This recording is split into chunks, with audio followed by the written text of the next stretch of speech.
do certain things to get to a certain place. And I mean ethical things, not baby oil things, not crazy things. But we had to really believe in ourselves and do ethical things to be here. So he didn't reply. And, after that working for him, Puff, you think he'd have mastered everything. Although the world knows Farnsworth Bentley as Diddy's former personal assistant who would walk around holding umbrellas, Farnsworth has dirt on his hands too that could turn his world upside down if he's exposed, according to former Bad Boy associate. He don't want to say anything against Puff anyway because Puff got shit on him. And I ain't talking about no true shit, none of that shit.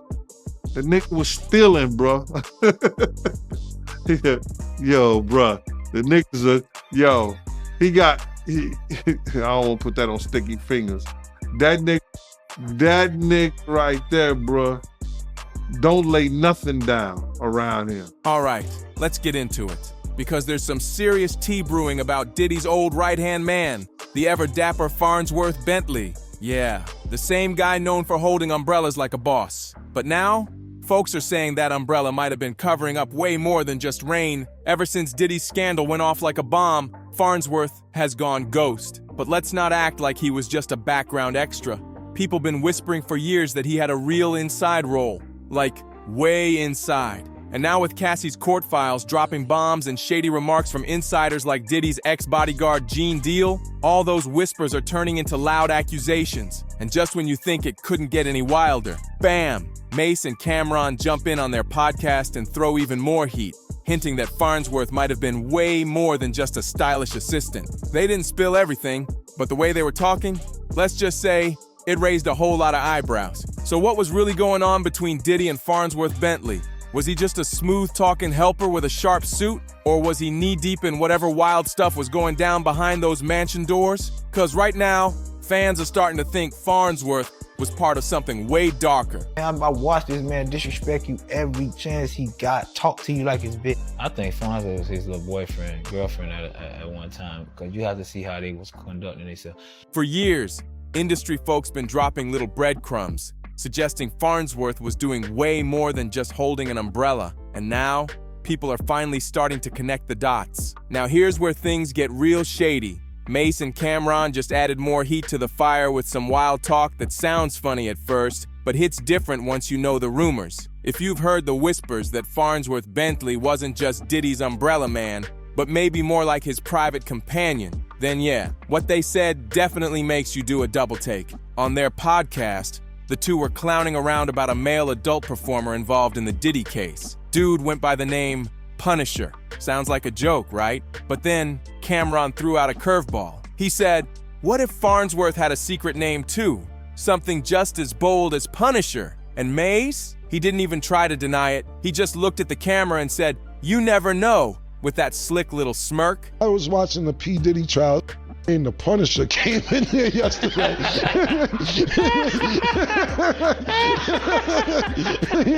Was he running around Bad Boy back in the days, murder? Ain't the Punisher? Who was the Punisher? Was he security inside back in the Who's the Punisher? The male prostitute? Yeah, I never met him. I ain't know if that was somebody changing their identity up. Bentley or one of them say you ain't Mr. Bentley no more, you the Punisher. Yeah, that was wild. Yeah. That was super wild. Yeah, you don't know niggas. Ooh, child. Now fans are losing it. People are saying Mase basically confirmed what's been suspected for years, that Farnsworth was way more involved in the bad boy lifestyle than we thought.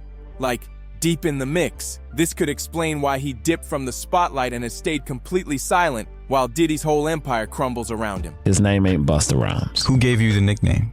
Tony De Niro. Actually, Puff's boy did.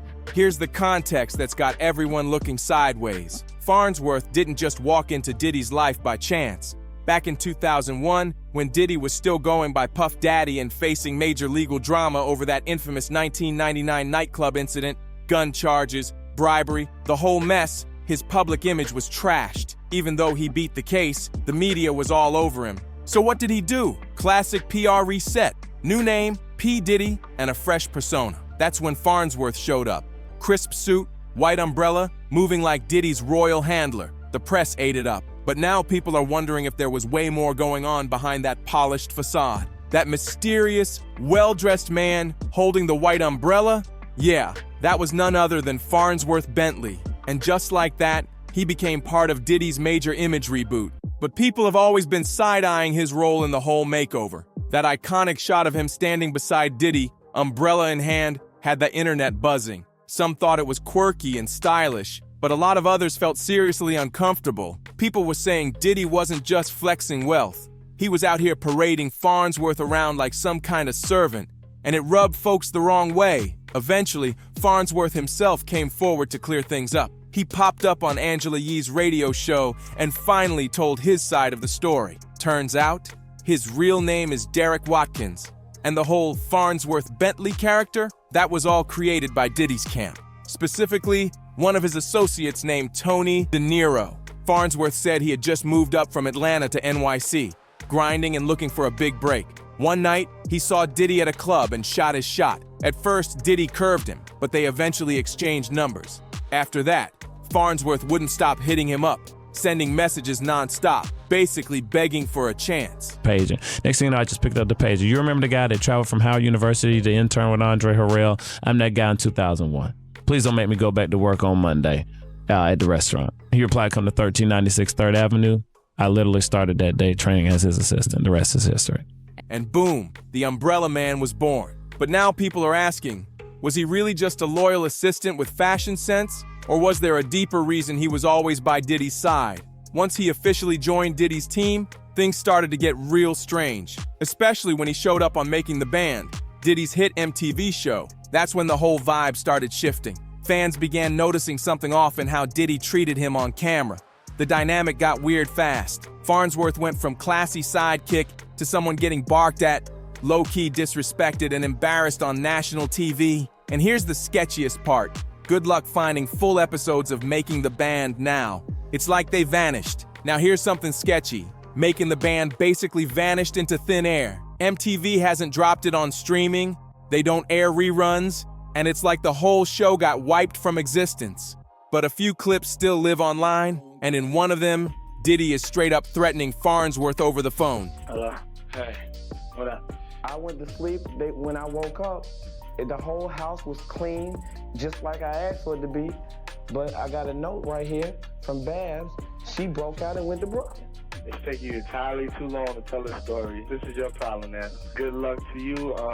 When I get there, everything better be on point.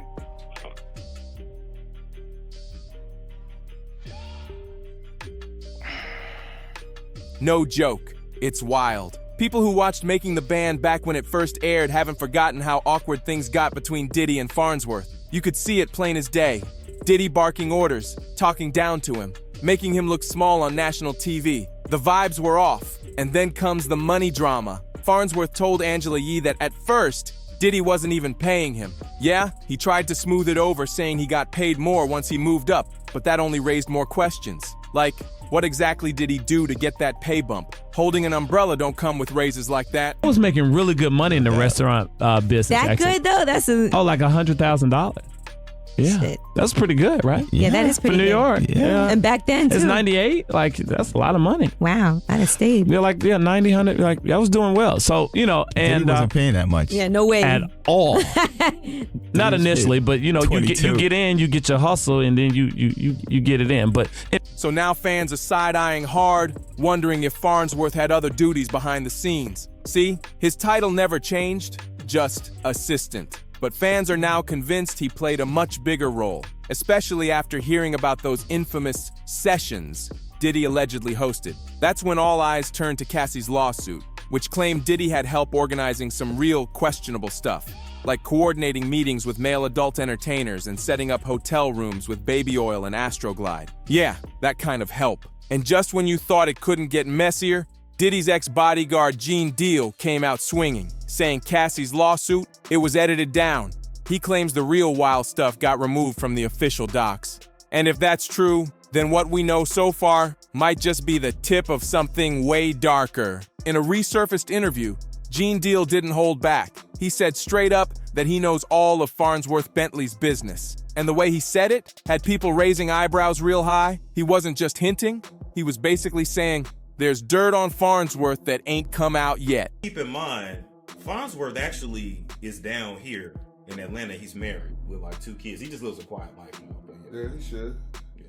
He should. He ain't say nothing about me either. Because he know I know his business. You know his business. I know his business. Then Gene dropped another bomb during his sit-down on the art of dialogue. He said we probably won't be seeing Farnsworth anywhere near a witness stand. And his reason? Allegedly, Farnsworth was out here doing some real grimy stuff back in the day, including stealing whatever he could while working with Diddy. I don't know how much he could do. I don't know if he would say anything because he probably signed the ND, a non-disclosure, and he don't want to say anything against Puff anyway because Puff got shit on him. And I ain't talking about no sexual shit, none of that shit. The nigga was stealing, bro. Yo, bro. The niggas I don't want to put that on sticky fingers. That nigga right there, bro, don't lay nothing down around him. You heard me? Don't lay nothing down around dude right there. Dog, Jennifer Lopez had these boots, they cost $5,000. I'm like, what kind of fucking boots cost $5,000? Now you gotta realize, this is like in 2000, early 2000s. These boots cost $5,000. And because she was gonna be out of the country or something like that, she didn't have them come to her house down in the village because she would have never got it because they'd be stealing her stuff down there at her apartment. So she had them come to Puff house. She wanted these boots so bad, she was mad. They looked through everything trying to find Jennifer boots. Cause Puff had like Puff, people used to just give him shit and send him shit from everywhere. So he had this room, this mail room in his house with numbers just that he never even opened. But I don't know how Farnsworth Bentley found that shit. But we went over there to his house and we found a lot of Jennifer shit and everybody else's shit that belonged to Puff. I guess Puff had too much stuff in the room and he was just keeping them for it. And you seen this with your own eyes? That's crazy, man. My own eyes, bro. We went to his apartment. You don't even seem like that type of dude, yo, but damn. Security also, we went over there, man. They had to do shit, bro. And that's why Puff had stopped messing with him. And then he goes get a show. Puff ain't say nothing. He went and got a show of how to be teaching thugs how to be a gentleman. I hope the first thing he taught them was that, don't steal! Yeah, stealing. That's a whole new level of messy. But hold up, it doesn't stop there. Over the years, plenty of behind-the-scenes whispers have suggested that Farnsworth might have been brought in for more than just errands and appearances. Some folks are saying he played the same kind of role for Diddy that Punisher did, meaning possibly a paid adult worker being tapped for those infamous freak-off sessions. And here's where things turn dark. Remember that old rumor about Diddy breaking Kim Porter's nose during a fight on a yacht? Gene Deal claims that fight went down because Kim caught Diddy with another man. The same yacht she got her nose broken on, that somebody was doing something to him when they walked in the room and it caused a confrontation. That's what he's saying, straight up. Now here's where things start lining up. That yacht incident, it happened in 2005. There's even an article from August of that year confirming Kim was left with a broken nose after an argument aboard Diddy's yacht in Saint-Tropez. And guess who was still rolling with Diddy heavy in 2005? Yup, Farnsworth Bentley. He was always at Diddy's side in those luxury spots like Saint, Bart's, and the French Riviera. That's why fans are now connecting the dots and speculating that maybe, just maybe, Kim walked in on something wild involving Diddy and Farnsworth himself. Right around that same time, Farnsworth Bentley started carving out his own lane in the music game. Believe it or not, it was Kanye West who gave him a real shot. Farnsworth popped up in multiple Outkast music videos and even made a cameo in Kanye's The New Workout Plan. He was everywhere for a minute. By 2013, Kanye brought him into the studio to help work on Yeezus, and Farnsworth even scored songwriting credits. Then, in 2016, he helped produce Ultralight Beam for the Life of Pablo, one of Kanye's most iconic tracks. So, while it looked like Farnsworth was leveling up, behind the scenes, it was a whole different story. Word is, during all that success, he was allegedly stealing from Diddy, and that was the final straw. Their friendship completely blew up, and just like that, Farnsworth was out of Diddy's circle for good. After the fallout, Farnsworth packed up, moved back to Atlanta, married actress Fawn Chambers, and started a family with 2 kids. But even that move had people talking. Some insiders say there's a deeper reason why he chose Atlanta specifically to lay low. And if you know, you know. Since then, Farnsworth's kept real quiet. No interviews, no statements, nothing. And fans figured he'd take all those secrets about Diddy to the grave. But then, boom, in 2023, rumors started swirling that Farnsworth might be cooking up a tell-all book. Media, Takeout dropped a report in February 2024 saying he might finally be ready to spill everything. Then came the Instagram post that got everybody talking. Farnsworth shared a quote from Jay-Z's Grammy speech. "When I get nervous, I tell the truth."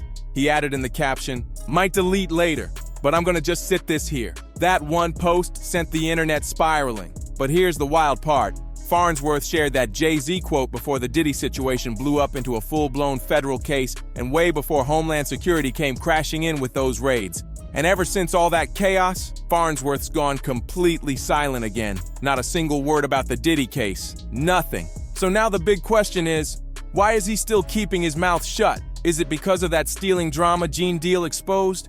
Or is it way deeper than that? Could it be that Farnsworth knows he might show up on one of those tapes the feds grabbed during the raid? Maybe he's laying low for a reason? Now I want to hear from you. What do you think Farnsworth Bentley is really hiding? Drop your wildest theories in the comments below.